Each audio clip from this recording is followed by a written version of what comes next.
जम्मू कश्मीर के थे, उन्होंने कहा था कि जम्मू कश्मीर में तिरंगे को उठाने वाला कोई नहीं मिलेगा।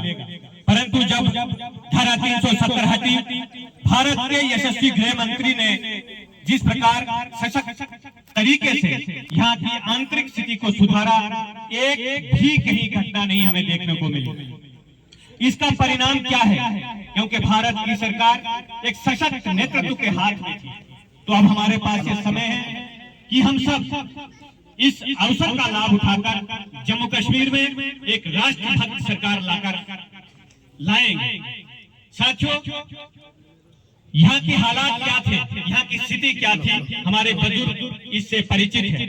यहाँ पर आतंकवाद को फैलाया गया और लोगों को डराकर धमकाकर यहाँ पर रखा गया। यहाँ कई सभ्यताओं को नष्ट किया गया, कई परिवार यहाँ पर नष्ट हो गए। और उसके बाद जब 2014 में भारत में सरकार बनी, तो यहाँ के लोगों ने भी सर उठाकर जीने का अपना जो अधिकार था उसको पाया। इसके अतिरिक्त यदि हम विकास के क्षेत्र में बात करें तो जम्मू कश्मीर में तेज गति से विकास हुआ।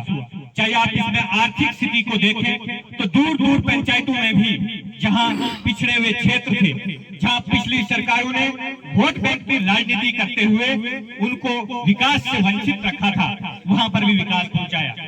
अभी हमारे वरिष्ठ, हमारी माता यहाँ पर बता रही थी, 3 टाइम की ये सरपंच रही है।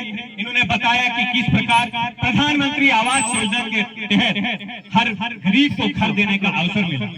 यदि हम स्वास्थ्य की बात करें तो गोल्डन कार्ड के माध्यम से किस प्रकार हमें लाभ मिले, ये जो स्कीमें हैं इन सब से हम सब लोग परिचित हैं। परंतु यहाँ की आर्थिक स्थिति बढ़ाने की बात हम करें तो एमजी नरेगा में पारदर्शिता, वोटेड फाइनेंस कमीशन को धरातल पर लाना, कैपेक्स के माध्यम से विभिन्न क्षेत्रों में विकास की गति को बढ़ाना, इस बात से भी हम परिचित हैं। यहाँ की आंतरिक स्थिति में जहाँ हमारे कुछ नेता जो गरीब लोगों को, जो गरीब बच्चों को केवल पत्थर हाथ में देते थे, उनके हाथ में कंप्यूटर और कलम दी गई, इस बात का भी हम सबको ज्ञान है।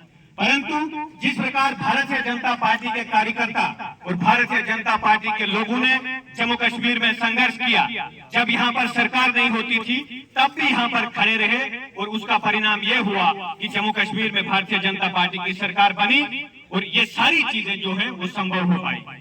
मैं ज्यादा समय नहीं लूंगा क्योंकि हमारे यहाँ पर वरिष्ठ नेता भी वहाँ पर उपस्थित हैं।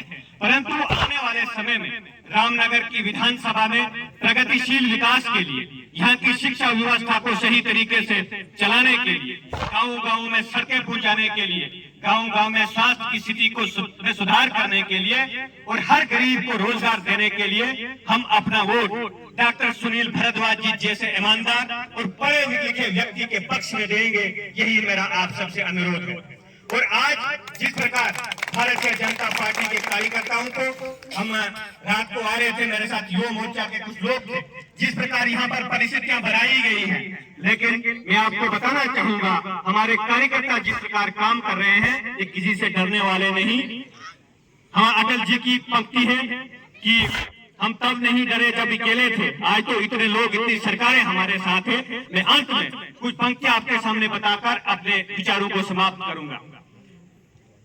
मैं उस पानी का बुलबुला नहीं जो आग बुझते ही शांत हो जाए, मैं उस पानी का बुलबुला नहीं जो आग बुझते ही शांत हो जाए, मैं उस कीचड़ में खिला कमल हूँ जिसको संघर्षों ने सींचा है। मैं पर्वतों से ठोकर खाकर आया हूँ, षड्यंत्रों से कब तक रोकोगे? मैं धरती में पिस जाने वाला अंकुर नहीं, कीचड़ उछाल कर कब तक रोकोगे?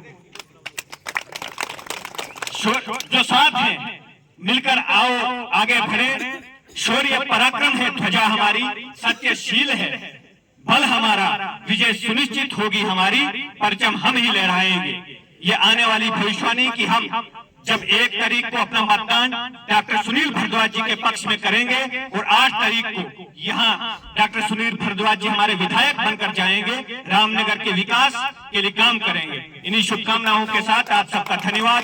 जय हिंद, जय भारत।